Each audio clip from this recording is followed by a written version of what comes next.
Hello friends, welcome to easy notes for your online study channel. आप सबके अपने YouTube channel पे आप सभी का बहुत बहुत स्वागत है। फ्रेंड्स, यूजीसी नेट का एग्जाम जो है आने वाला है। ऐसे में जितने भी प्रीवियस ईयर क्वेश्चन पेपर हैं, इसका रिवीजन हम आपको अपने चैनल के थ्रू, अपने वीडियोस के थ्रू यहाँ पर आपको करवाएंगे। प्रैक्टिस होगी, साथ ही पता चलेगा कि किस तरीके का पैटर्न एग्जाम में आ रहा है।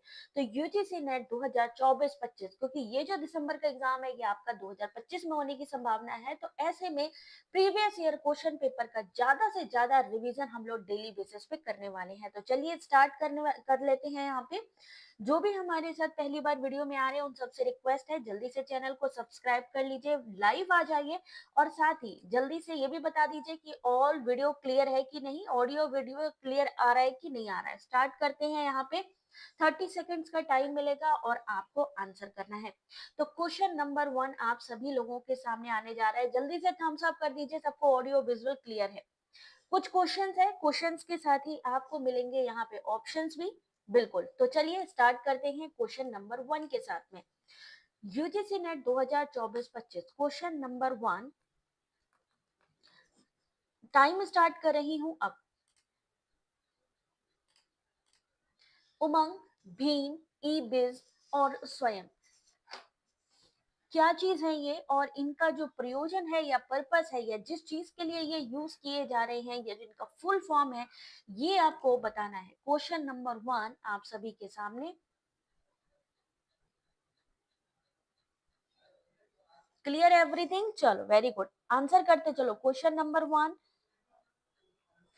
उमंग इसका फुल फॉर्म आता है, भीम का भी फुल फॉर्म आता है और स्वयं का भी फुल फॉर्म आता है। तो question number 1 correct answer is option number C, बिल्कुल सही है। उमंग सभी सरकारी सेवाओं का लाभ लेने के लिए सिंगल पॉइंट एक्सेस। भीम क्या है? Unified payment interface.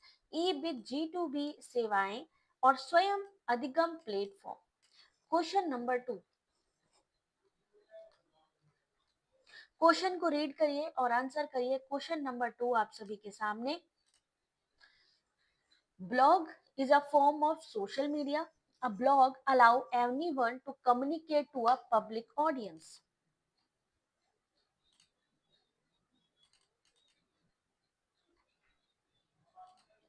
Question number 2, blog क्या है? यहाँ पर ब्लॉग से रिलेटेड एक क्वेश्चन है, स्टेटमेंट वाला क्वेश्चन है।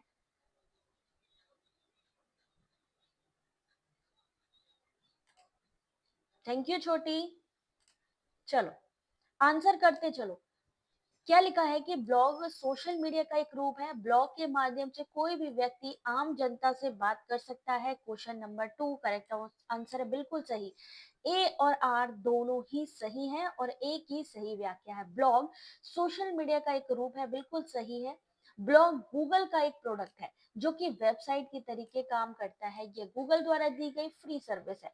ब्लॉग के माध्यम से हम अपनी बातें पूरी दुनिया के साथ शेयर कर सकते हैं। ब्लॉग पर हर रोज पोस्ट डालना, पब्लिश करना, अच्छे से डिजाइन करना ब्लॉगिंग कहलाता है। ब्लॉग पर हम किसी भी विषय पर लिख सकते हैं, साथ ही साथ इसके जरिए ऑनलाइन पैसे भी कमा सकते हैं। क्वेश्चन नंबर 3, वो क्वेश्चन जो एग्जाम में बार बार पूछे जा रहे हैं। Question number 3,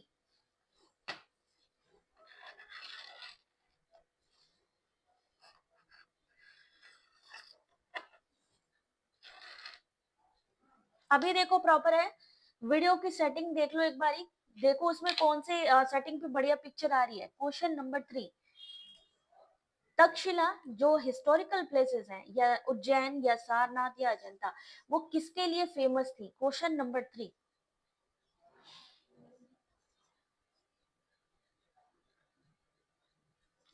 question number 3 correct answer is option number D.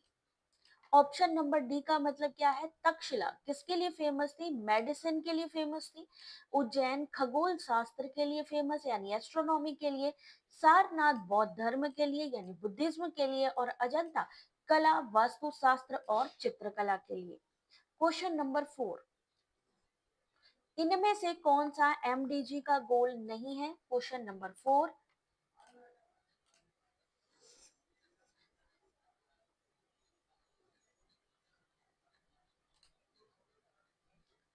Question number 4 आप सभी के सामने।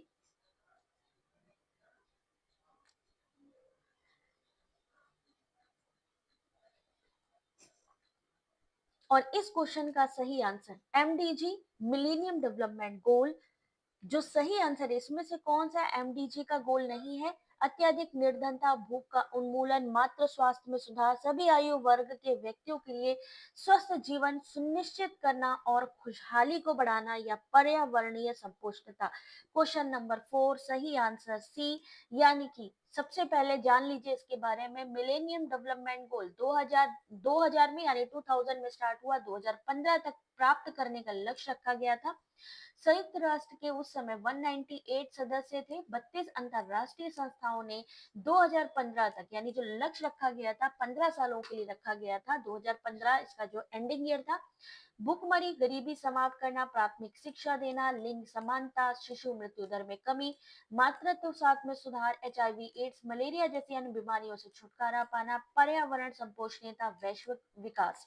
जबकि सभी आयु वर्ग के लिए सुनिश्चित करना कि भैया वो सुखी रहेंगे, खुशहाल रहेंगे, एमडीजी का गोल नहीं था। क्वेश्चन नंबर 5, आज जो आप देख रहे हैं बिल्कुल नए टाइप के क्वेश्चन है, जिनको सॉल्व करने में आपको खुद मजा आएगी। Select the alternative feature from the following which make open university as a non traditional university. बिल्कुल अलग हटके क्वेश्चंस हैं आज के।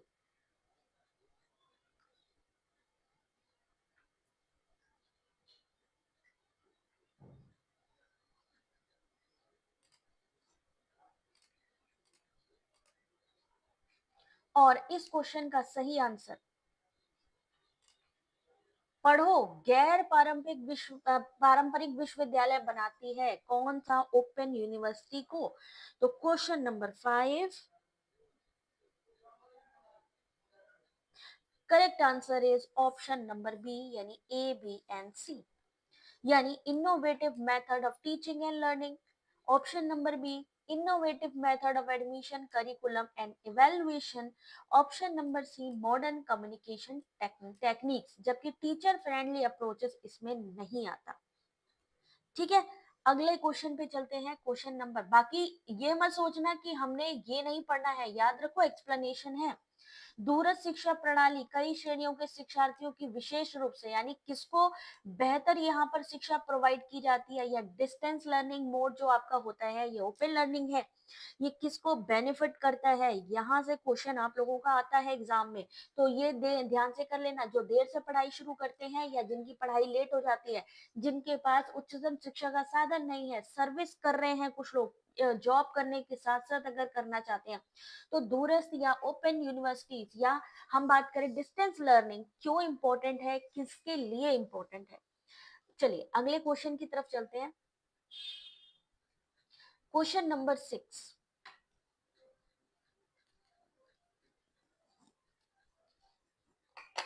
क्वेश्चन नंबर 6 आप सभी के लिए, टाइम स्टार्ट हो रहा है अब।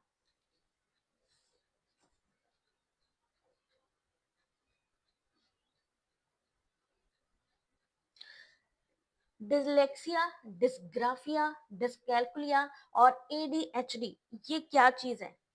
इनके बारे में आपको लिखना है, इनके बारे में आपको बताना है क्या चीज है ये।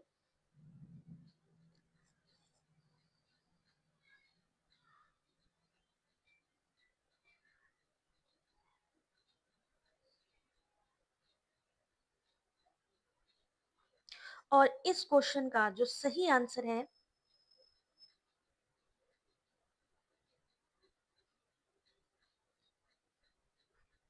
जल्दी जल्दी कमेंट करेंगे सब लोग, जल्दी जल्दी।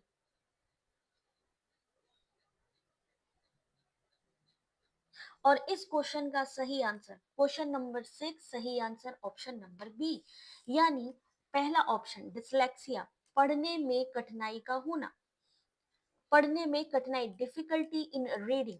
डिस्ग्राफिया लिखने से संबंधित है, जैसा कि इसमें है ऑलरेडी, तो लेखन में कठिनाई। वहीं आपका जो थर्ड पॉइंट है जो कि है परिकलन वैकल्य, तो वो क्या हो गया, गणित में कार्य में कठिनाई होना। कैलकुलिया यानी कैलकुलेशन, देखो कीवर्ड इसी में ही है, कैलकुलेशन करने में, गणना में करने में प्रॉब्लम आना। ADHD क्या होता है आपका? ऑप्शन नंबर 4, ध्यान केंद्रित करने में कठिनाई। क्वेश्चन नंबर 7, टाइम स्टार्ट हो रहा है अब।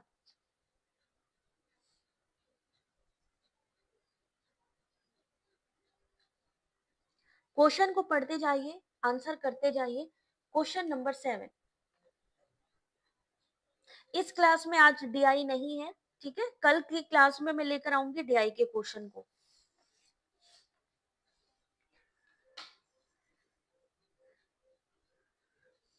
कल का जो क्वेश्चन होगा उसमें होगा।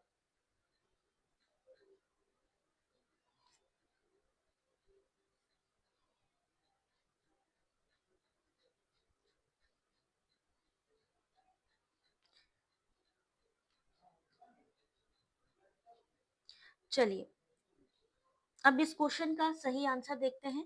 क्वेश्चन नंबर 7 क्या बोला है कि पारंपरिक मूल्यांकन का एक विकल्प नहीं है। तो क्वेश्चन नंबर 7 सही आंसर है मल्टीपल चॉइस क्वेश्चन। कार्य निष्पादन परीक्षण, जिसे हम परफॉर्मेंस टेस्ट कहते हैं, प्रदर्शनियां, एग्जीबिशंस या पोर्टफोलियो, ये सारी पारंपरिक मूल्यांकन का एक विकल्प है, जबकि बहुविकल्पीय प्रश्न पारंपरिक मूल्यांकन का एक विकल्प नहीं है। बहुविकल्पीय आधुनिक, जो आज के टाइम में जो इवैल्यूएशन होता है उसमें प्रयोग किया जाता है। इस प्रकार के प्रश्नों का प्रयोग मूल्यांकन के दौरान किए जाने, कम समय में ही पूरे अध्ययन सामग्री का मूल्यांकन, यानी कम समय में अगर हम चाहते हैं कि सबका इवैल्यूएशन कर सके तो किसका यूज करेंगे? ऑब्जेक्टिव टाइप या मल्टीपल चॉइस क्वेश्चन का। क्वेश्चन नंबर 8, क्वेश्चन नंबर 8 आप सभी का सही आंसर क्या होना चाहिए? आधुनिक युग की बात करिए, आज के टाइम में। कल वाले में होगा साबिया, ठीक है? कल वाले में डीआई कराऊंगी मैं।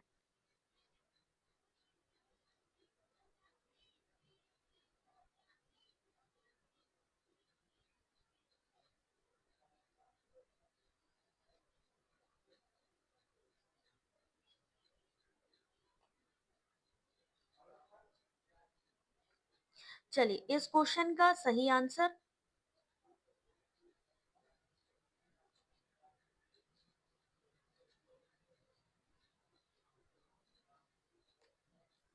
इस क्वेश्चन का सही आंसर क्या होगा? जातीय शोध की बात की गई है, एथनोग्राफिक की बात की गई। एथनोग्राफिक में क्या होता है? कौन से कार्यकलाप किए जाते हैं? क्वेश्चन नंबर 8 सही answer option number D, B and C. जैसे कि आप जानते हो, किसी कल्चर के बारे में, किसी संस्कृति के बारे में, किसी पर्सन के बारे में, ये सारी चीजें जब हमें डीपली जाननी होती है तो हम क्या करते हैं? नृजातीय शोध का। तो यहाँ पर शोधकर्ता काफी लंबी समयावधि तक सामाजिक व्यवस्था को अंगीकार करता है, कुछ कुप्रथाओं के बारे में जानकारी देता है, अवलोकन पद्धति का उपयोग करता है। क्यों? डायरेक्टली फील्ड पे जा रहे हैं आप, वहां पर जाकर मिल रहे हैं, तो क्या करता है? डायरेक्ट ऑब्जर्वेशन होता है और परिवेश का एक हिस्सा बन जाता है। यानी वहां पर जब जाता है एथनोग्राफी या जनजातीय वर्णन को करने के लिए, तो उस समय उसको वैसा ही कल्चर अपनाना पड़ता है, उसी तरीके से डील करना पड़ता है वहां पे, ठीक है? अगला क्वेश्चन, क्वेश्चन नंबर 9, आंसर करिए। क्वेश्चन नंबर 9, टाइम स्टार्ट हो रहा है अब।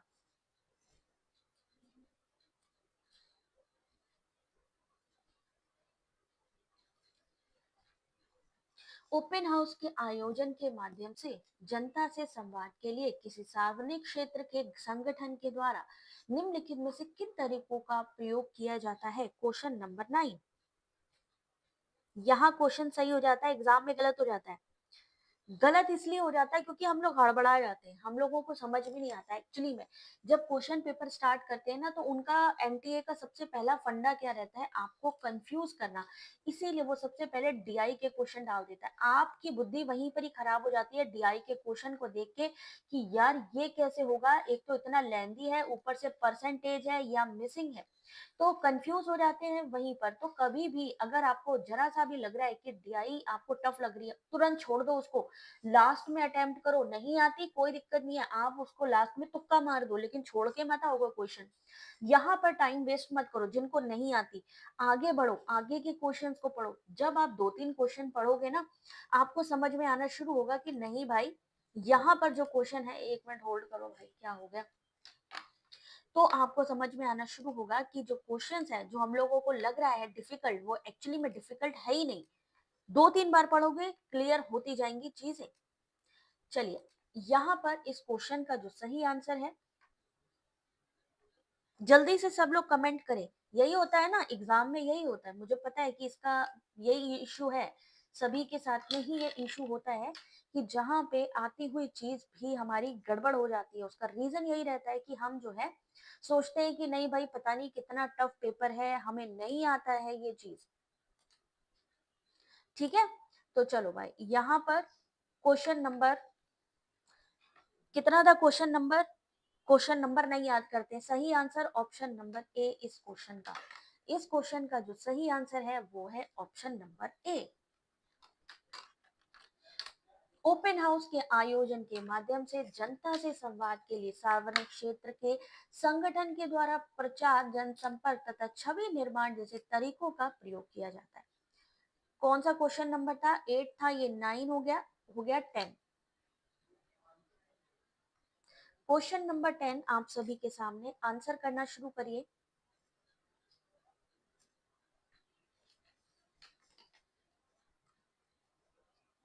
इस क्वेश्चन का सही आंसर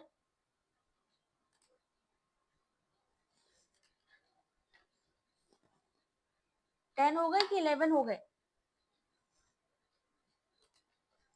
ब्लॉगिंग, टेलीविजन, पेरियोडिकल जिसे हम पत्रिकाएं कहते हैं, और कलेक्शन साइट्स, इनसे इनकी विशेषताओं को आपको जोड़ना है।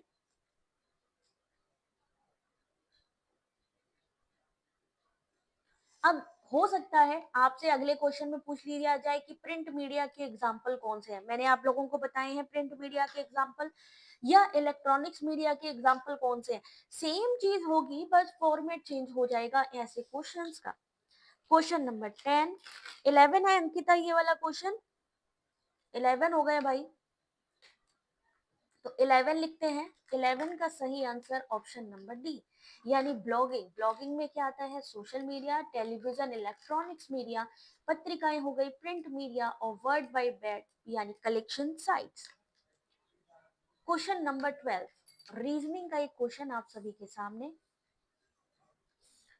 अब रीजनिंग आ जाए तो इसको कैसे सॉल्व करेंगे? क्या लिखा है? एक व्यक्ति की तरफ इशारा करते हुए एक महिला ने कहा कि इनकी पत्नी के पिता मेरी माँ के बहन की इकलौती पुत्री के पति हैं, तो महिला का व्यक्ति से कैसा संबंध है?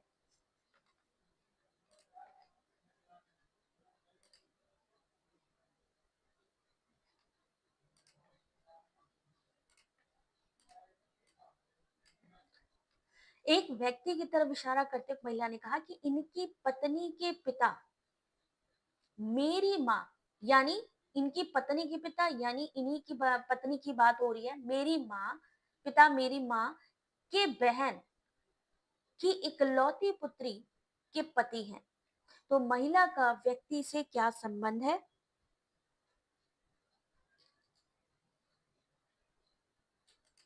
क्वेश्चन नंबर 12, सही answer D, mother in law यानी कि सास।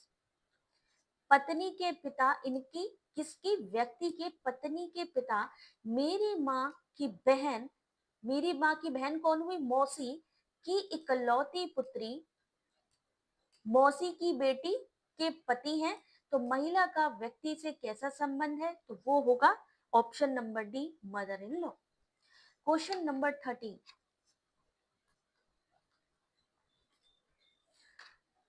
टाइम स्टार्ट है 30 सेकेंड्स का, आंसर करिए।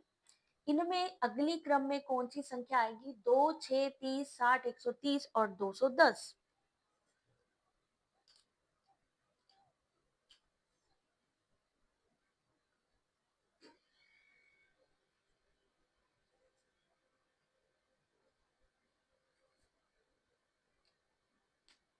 चलिए,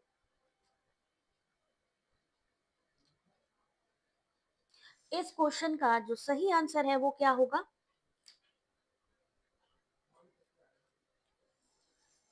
एक सीरीज चल रही है, आपको सीरीज को फॉलो करना है। 2, 6, 30, 60, 130 और 210, यानी यहां पर इसका जो सही आंसर है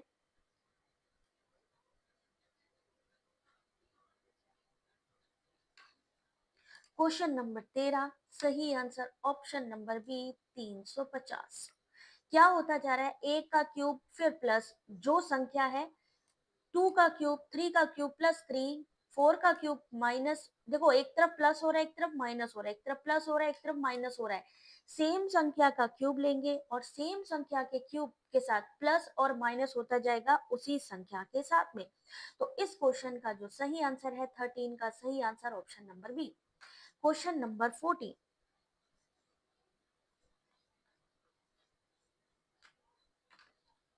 आंसर करिए इस क्वेश्चन का।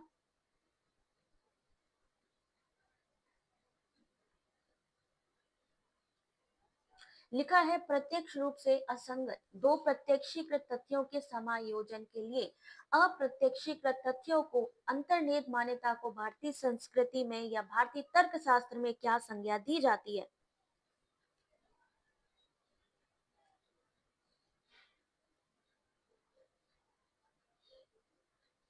और इस क्वेश्चन का सही आंसर, हमें कोई चीज लग रहा है कि ये चीज हो रही है लेकिन वो हो नहीं रही है, हम एक्सपेक्ट कर रहे हैं, हम क्या कर रहे हैं उस चीज को अज्यूम कर रहे हैं। जब हम चीज को अज्यूम करेंगे तो वहां पर क्या हो जाएगा सही आंसर। हमको लगता है देवदत्त मोटा है, हमने देखा कि देवदत्त मोटा है लेकिन वो मेरे सामने तो खाना खाता नहीं है, तो हम अज्यूम कर रहे हैं वो मोटा है तो इसका मतलब है कि वो मेरे सामने नहीं खाना खा रहा है, लेकिन हो सकता है वो बाद में खाना खाता हो या छुप के खाना खाता हो। तो ऐसी स्थिति में क्या हो जाएगा, इम्प्लीकेशन, दो प्रत्यक्षीकृत तथ्यों के समायोजन के लिए अप्रत्यक्ष यानी जो हमने देखा ही नहीं है, जो हमने अपनी आंखों से देखा ही नहीं है, हम उसको क्या मान लेते हैं, सही मान लेते हैं। तो वहां पर क्या हो जाएगा सही आंसर ऑप्शन नंबर सी, अर्थापत्ति। 14 का सही आंसर सी, प्रत्यक्ष रूप से असंगत दो प्रत्यक्षीकृत तथ्यों के समायोजन के लिए अप्रत्यक्षीकृत तथ्यों की अंतर्निहित मान्यता को भारतीय तर्कशास्त्र में अर्थापत्ति की संज्ञा दी जाती है। मीमांसा दर्शन में अर्थापत्ति एक प्रमाण माना जाता है। यदि कोई व्यक्ति जीवित है किंतु घर में नहीं है तो कहा जा सकता है कि वो बाहर हो सकता है ना। तो यहाँ पर इस क्वेश्चन का सही answer C. Question number 15, question number 15, answer करना शुरू करिए इस क्वेश्चन का। अर्थापत्ति, इम्प्लीकेशन, धारणा।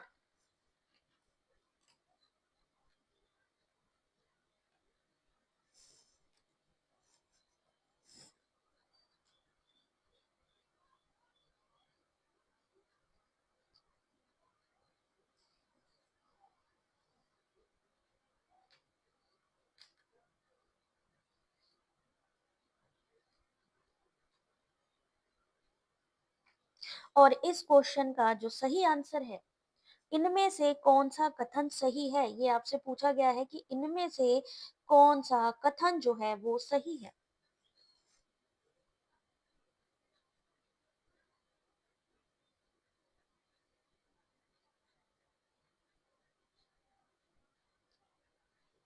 क्वेश्चन स्टेटमेंट पढ़िए और फिर आंसर करिए इस क्वेश्चन का। नेट www नेटवर्कों का एक नेटवर्क है जो प्रथम था 4 कंप्यूटर नोडों के साथ शुरू हुआ था। www इंटरनेट पर चलने वाली एक सेवा है। आवाज नहीं आ रही है क्या प्रॉपर मेरी।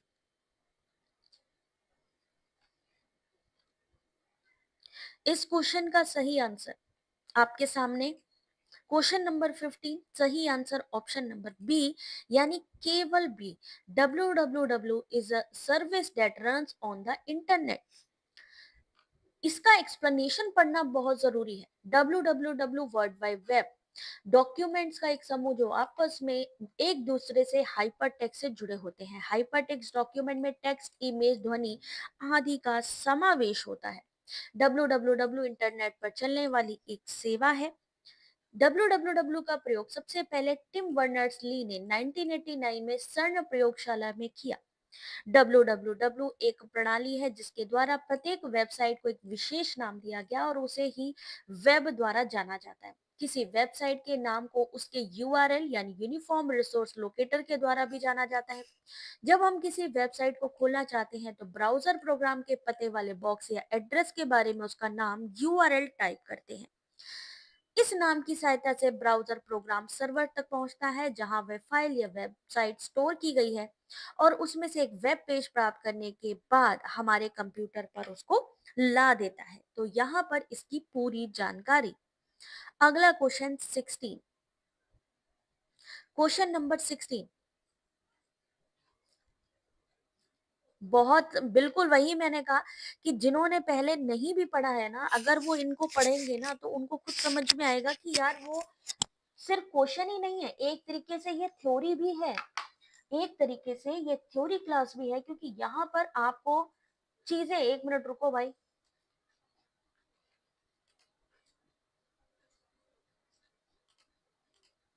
चीजें बताई जाती हैं। तो ऐसा क्वेश्चन है, उस विकल्प को चुने जिसमें सिर्फ और सिर्फ ऑप्टिकल स्टोरेज मीडिया का यूज होता है।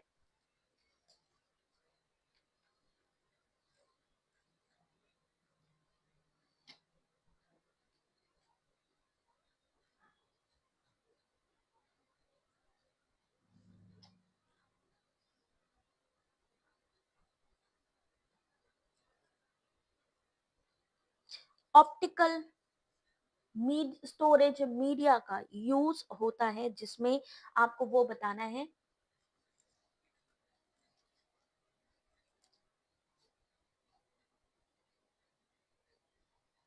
और इस क्वेश्चन का सही answer USB, memory stick, blue रे डिस्क, सीडी रोम, डीवीडी, इस तरीके के सीक्वेंस वाले क्वेश्चन आते हैं। आपको बताना है इस क्वेश्चन का सही आंसर। इस क्वेश्चन का सही आंसर क्या होगा? क्वेश्चन नंबर 15 ये था, 16 ये है, तो 16 का सही answer option number D. Optical storage media के पहले देख लीजिए कौन कौन सी होती हैं। DVD, CDR, CD ROM, blue रे डिस्क और सीडीआरडब्ल्यू। ऑप्टिकल स्टोरेज मीडिया होता क्या है?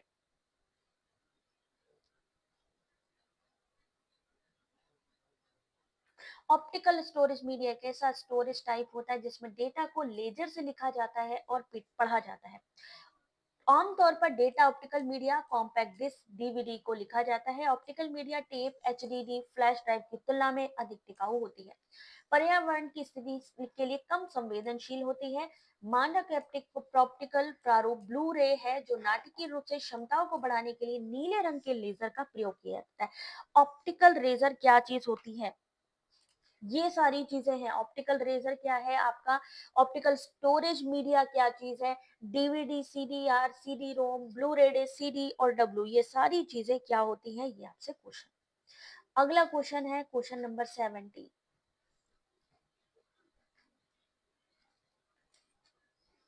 क्वेश्चन नंबर 17 टाइम स्टार्ट कर रही हूँ अब।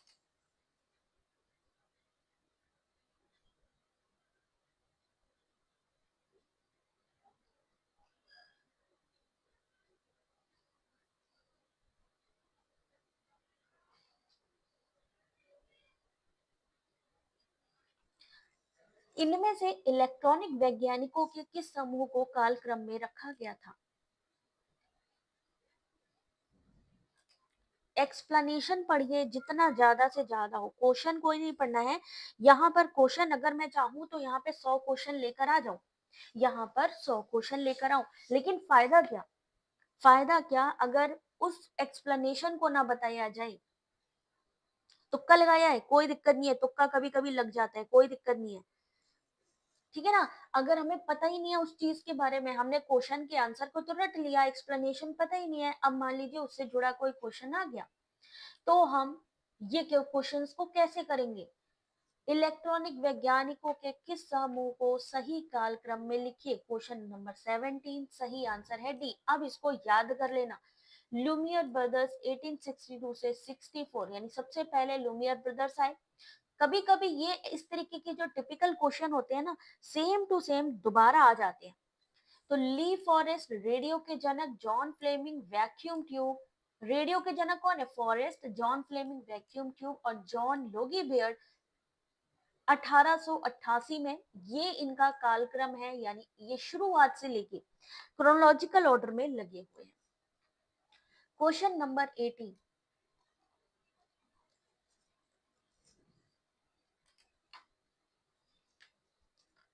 यहाँ पर आपको कमीशन लगे हैं, एजुकेशन कमीशन है, जो आपको बताना है इनका सही कालक्रम।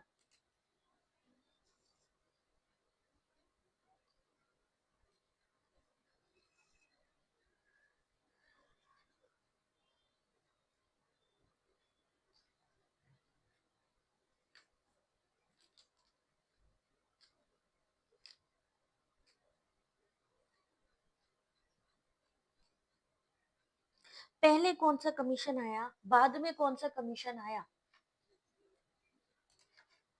Kothari commission, Mudaliar commission, Radhakrishnan commission, Radhakrishnan, Mudaliar commission, Kothari commission, Mudaliar commission, Kothari, या option number D Radhakrishnan Kothari आयोग या मुदालियर आयोग। सबसे पहले कौन सा आया? क्वेश्चन नंबर 18 सही आंसर है बी, सबसे पहले आया राधाकृष्णन आयोग, फिर मुदालियर आयोग, मुदालियर ईयर को सेकेंडरी या माध्यमिक एजुकेशन का भी कहते हैं आयोग, और फिर आया कोठारी आयोग। स्वतंत्रता बाद के बाद पहला जो हमारा विश्वविद्यालय आयोग बना वो सर्वपल्ली राधाकृष्णन की अध्यक्षता में विश्वविद्यालय शिक्षा आयोग था, जिसे हम राधाकृष्णन आयोग भी कहते हैं। पहला स्टेटमेंट। दूसरा, जो हमारा सेकेंडरी एजुकेशन है या मुदालियर आयोग है, 1952 में आया। कौन थे उसके अध्यक्ष? लक्ष्मण स्वामी मुदालियर। इसे हम माध्यमिक शिक्षा आयोग भी कहते हैं, मुदालियर आयोग भी कहते हैं। इस आयोग ने पाठ्यचर्या में विविधता लाने, मध्यवर्ती स्तर जोड़ने, त्रिस्तर स्नातक पाठ्यक्रम शुरू करने की सिफारिश की। तीसरा आया कोठारी आयोग, 1964 में दौलत सिंह कोठारी की अध्यक्षता में स्कूली शिक्षा प्रणाली को नया आकार, नई दिशा देने के लिए इस आयोग ने 3 स्तर की शिक्षा में सुधार की सिफारिश भी की थी। तो सबके ईयर और इनका कालक्रम याद रखना। क्वेश्चन नंबर 19, क्वेश्चन नंबर 19 आप सभी के सामने। क्या होगा इस क्वेश्चन का सही आंसर? टाइम स्टार्ट कर रही हूं अब। कॉल पॉपर, टी एस कोन, पॉल फेयरबेंड और फ्रांसिस बेकन किससे जुड़े हुए हैं? वैष्णवी बेटा वीडियो की क्वालिटी थोड़ा एनहेंस कर लो, प्रॉपर सब दिखेगा। थोड़ा सा वीडियो की क्वालिटी देखो किसमें बेटर आ रहा है।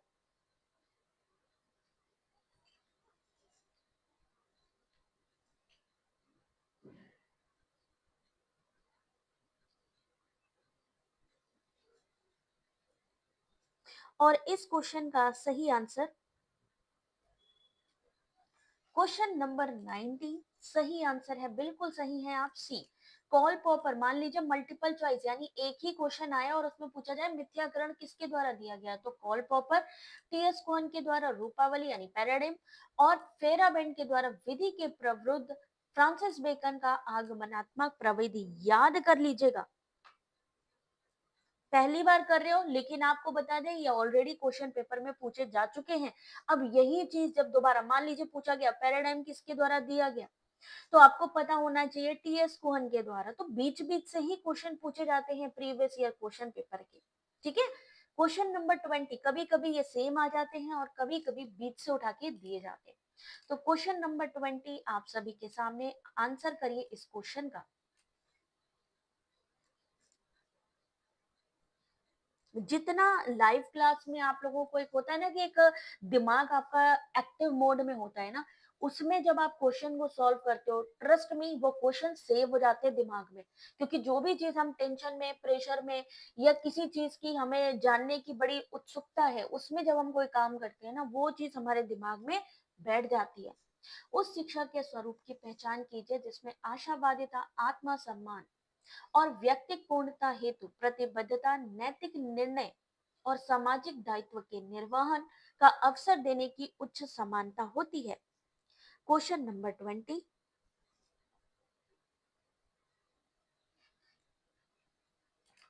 Correct answer is option number D, मूल्य शिक्षा यानी वैल्यू एजुकेशन। एक्सप्लेनेशन पढ़ना कोई मत भूलना। क्वेश्चन नंबर 21,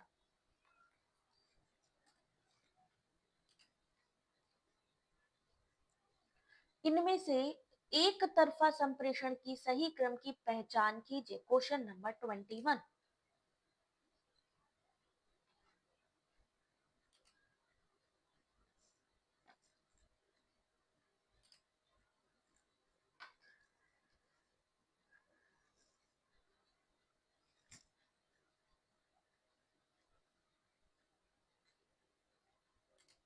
आंसर करिए इस क्वेश्चन का, करेक्ट सीक्वेंस बताना है। Question number 21।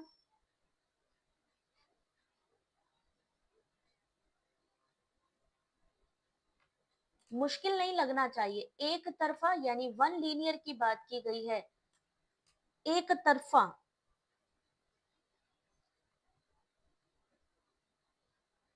21 का सही आंसर ऑप्शन नंबर बी। सबसे पहले क्या आएगा? Sender, encode, message, channel, decode और रिसीवर। इस क्वेश्चन का सही आंसर एक तरफा वन वे कम्युनिकेशन, सूचना केवल प्रेषक से प्राप्तकर्ता यानी सेंडर से रिसीवर तक एक ही दिशा में भेजी जाती है। प्राप्तकर्ता को प्रतिक्रिया देने के लिए प्रेषक के पास कोई अवसर नहीं होता। तो सबसे पहले सेंडर आएगा, इनकोड करेगा मैसेज को, फिर आएगा चैनल जिसके माध्यम से वो मैसेज भेजा जा रहा है, फिर आएगा डीकोड और फिर आएगा रिसीवर। Question number 22। कम्युनिकेशन का ये क्वेश्चन आप सभी के सामने।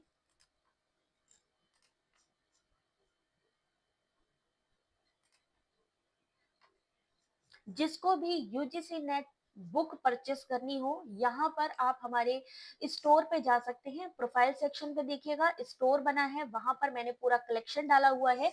जिसको भी यूजीसी नेट की बुक परचेस करनी हो या और भी कुछ अगर आपको लगता है कि नहीं सीटेट वगैरह का भी देखना है, तो बुक्स आप लोग यहाँ से ले सकते हो। यहाँ पर जो बुक्स हैं वो फ्लिपकार्ट की तरफ से दी गई हैं, तो जल्दी से आप लोग चेक कर सकते हो। साथ ही यहाँ पर भी आप देखोगे नीचे की तरफ यहाँ पर मैसेज आ रहा होगा, पेपर 1 पेपर 2 दोनों बुक से अवेलेबल होंगी। तो क्वेश्चन नंबर 2। प्रोक्सिमिक्स समीपता से संबंधित है, क्रोनोमिक्स समय से संबंधित है, काइनेसिक्स बॉडी मूवमेंट से संबंधित है, हैप्टिक स्पर्श यानी टच से संबंधित है। आंगिक भाषा को वर्णित करने के लिए प्रयुक्त तकनीकी शब्द कौन सा है? जहां पे भी बॉडी लैंग्वेज आ जाए, बॉडी है तो काइनेसिक्स सीधा सीधा आंसर होगा, क्योंकि यहाँ पर भी काइनेसिक्स का जो मतलब होता है वो होता है बॉडी मूवमेंट। 22 का सही आंसर सी, अंग विक्षेप संचुता आंकिक भाषा को वर्णित करने का एक टेक्निकल शब्द है। कैसा है ये? अशाब्दिक संचार है यानी नॉन वर्बल है। ये जितनी भी चीजें हैं ये नॉन वर्बल कम्युनिकेशन में आती हैं। अगला क्वेश्चन, क्वेश्चन नंबर कितना है भाई? Question number 23। आंसर करना है इस क्वेश्चन का आप सभी ने।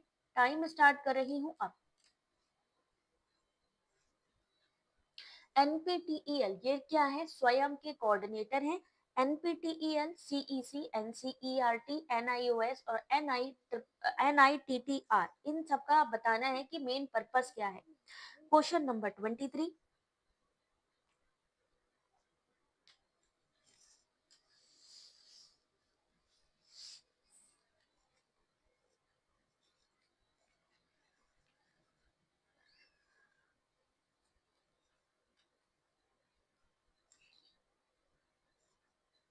Question number 23। सविता ने कहा है बी, देखते हैं सही है कि नहीं। बिल्कुल सही जवाब है बी। एनपीटीईएल टेक्निकल एजुकेशन से जुड़ा है, यानी इस क्वेश्चन का सही answer option number B, engineering programme.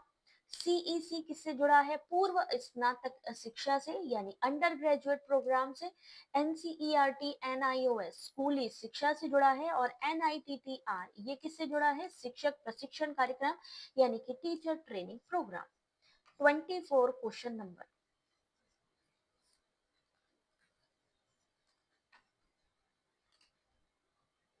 Answer करिए क्वेश्चन नंबर 24। स्वयं क्या है? उसके उद्देश्य क्या है? ई ग्रंथालय, ई यंत्र, स्पोकन ट्यूटोरियल्स यानी डिजिटल इनिशिएटिव।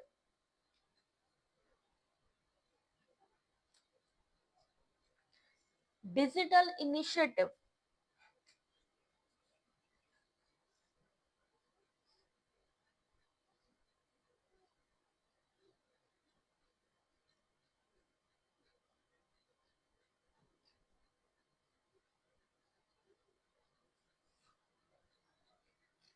24 का सही आंसर।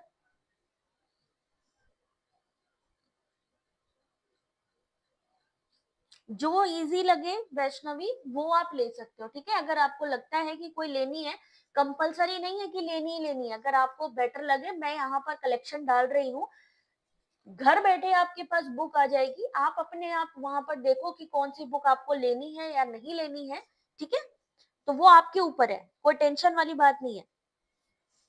24 का सही आंसर ऑप्शन नंबर डी, स्वयं। किससे संबंधित है? व्यक्ति परक और अनुकूलक अधिगम से संबंधित है। पर्सनलाइज एंड एडेप्टिव लर्निंग, भापित अनुदेशन यानी spoken tutorial, open source software के माध्यम से आईटी साक्षरता का संवर्धन, ई ग्रंथालय, एकीकृत पुस्तकालय प्रबंधन सॉफ्टवेयर और ई यंत्र, रोबोटिक्स यानी जहां पर भी ई यंत्र हो तुरंत उस पे रोबोटिक्स का तुरंत समझ जाओ कि वहां उससे जुड़ा हुआ क्वेश्चन है। Question number 25, digi locker.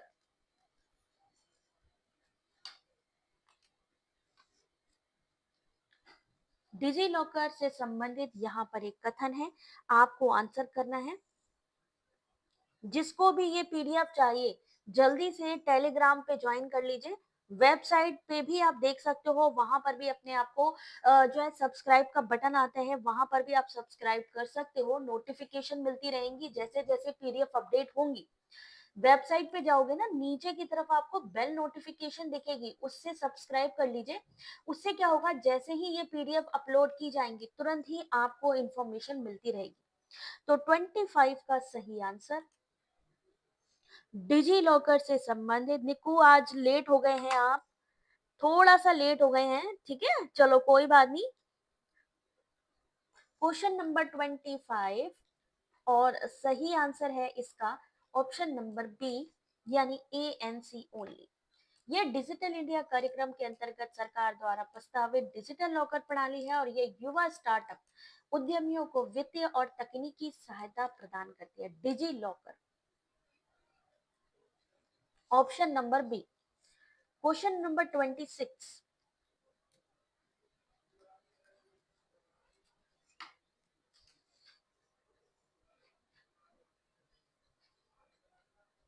अभी देखो जरा क्वेश्चन नंबर 26, इसमें से आपको ग्रीन हाउस गैसों का जो सही क्रम है वो बताना है। ये जो सीक्वेंस वाले क्वेश्चन आज मैंने बताए हैं ना, इनको ना सेम टू सेम लर्न कर लेना, क्योंकि यहाँ से ये क्वेश्चंस आएंगे सीक्वेंस लगाने के लिए कहा जाएगा, या मैचिंग में या स्टेटमेंट में जैसे भी आएंगे तो आप लोग कर लेंगे। तो सीक्वेंस जरूर याद कर लीजिए। 26 का सही आंसर ऑप्शन नंबर बी बिल्कुल सही है। Carbon dioxide, methane, nitrous oxide और फ्लोरोकार्बन, जबकि सबसे पहले क्या आता है वैसे, जलवाष्प आता है, फिर कार्बन डाइऑक्साइड आता है, फिर मीथेन आता है, फिर नाइट्रस ऑक्साइड आता है, क्लोरोफ्लोरोकार्बन आता है और ओजोन आता है। कितनी होती हैं ये गैसेस? 6 प्रकार की होती है ग्रीन हाउस गैसेस। तो सबसे पहले जलवाष्प, फिर कार्बन डाइऑक्साइड, फिर मीथेन, फिर नाइट्रस ऑक्साइड, फिर फ्लोरोकार्बन और ओजोन। याद रखो ये सीक्वेंस की, अगर आपसे ग्लोबल वार्मिंग की ग्रीन हाउस गैसेस पूछी जाए तो कितनी है? 6 है। सीक्वेंस में लगाने को आए तो आपको ये सीक्वेंस याद करना है।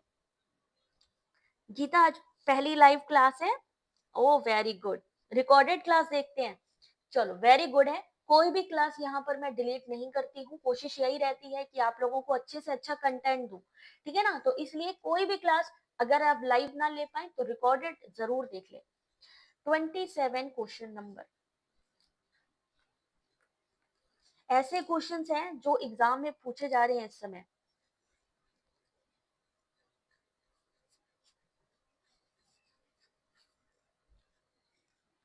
भोपाल गैस त्रासदी, चेरनोबिल आपदा, या लव कैनल ट्रेजेडी, या लॉस एंजलिस स्मॉग।